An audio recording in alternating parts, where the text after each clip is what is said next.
Okay.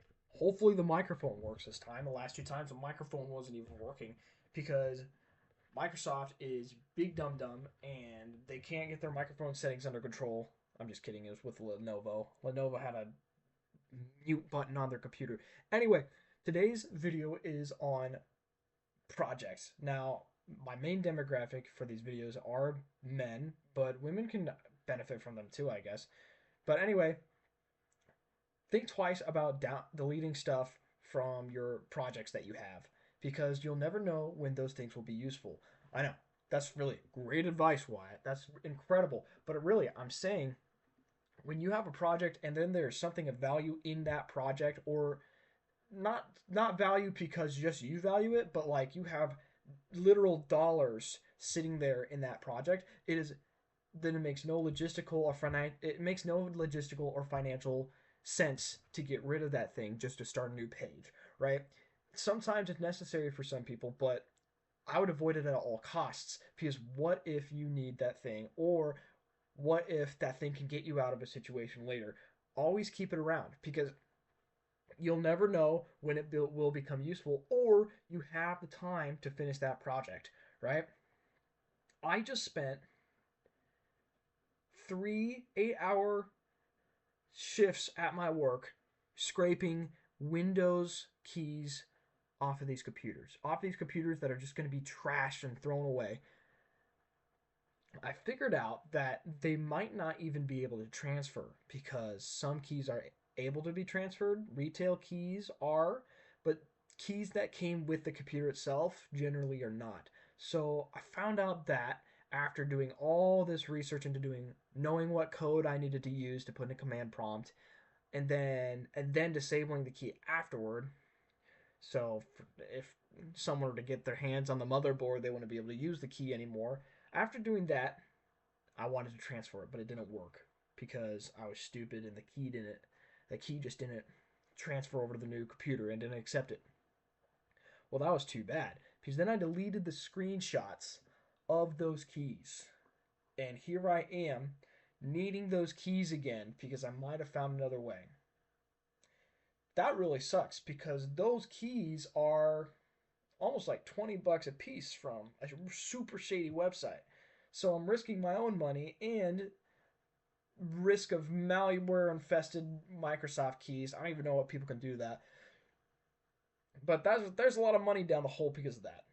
But anyway, that's that's why you should always keep your projects around, even in case they don't turn out to be fruitful immediately, right? Some of us don't really need to hear that though.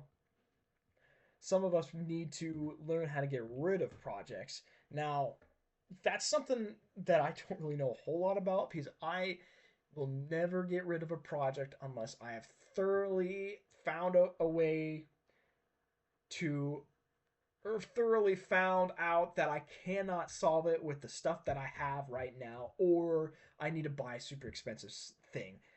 I'm not usually a type of guy that'll quit like that, but there have been times where there's the time needed and the effort needed to get something done just wasn't worth the amount of money or the time that I was going to put into it. So some of those projects had to be scrapped. And I will usually let them sit around for quite a long time in case something happens where I'm suddenly able to do those projects.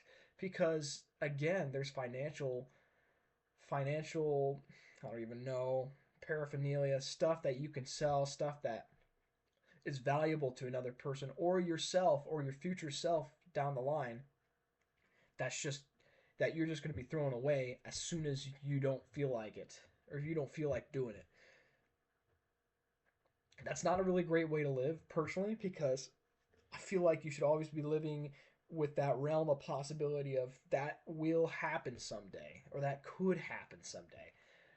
The will happen, you'll leave yourself open for emptiness and regret. That's okay though. You'll have a couple of those. Not every project will be completed, but I urge you to keep them around longer. That's about the end of this segment, but I've got 1 minute left, and I'm supposed to go to 6 minutes every time, 6 minutes or greater. I guess I could turn this into a Clash Royale commentary video, but that game is going down in the dumps. Have you seen the news on that stuff?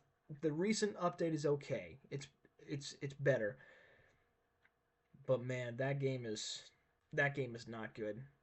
I was wondering if I were to start up a video game, I'd start up a video game for this channel specifically. I'm thinking about doing Mega Bonk, um, or not a first-person shooter game, but more of a player versus environment game, PvE, where I could just fool around and do whatever and make it into interesting content. We'll see what happens.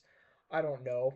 That would be pretty cool. It would be an editing nightmare because I would need to like actually edit videos. This is an unedited, super low effort thing, but I feel like the benefits I'm reaping from it is incredible. I'm learning to talk in front of a camera and microphone without needing someone to talk back to me. It's incredible. You should totally try it. And here I am advertising this whole thing again.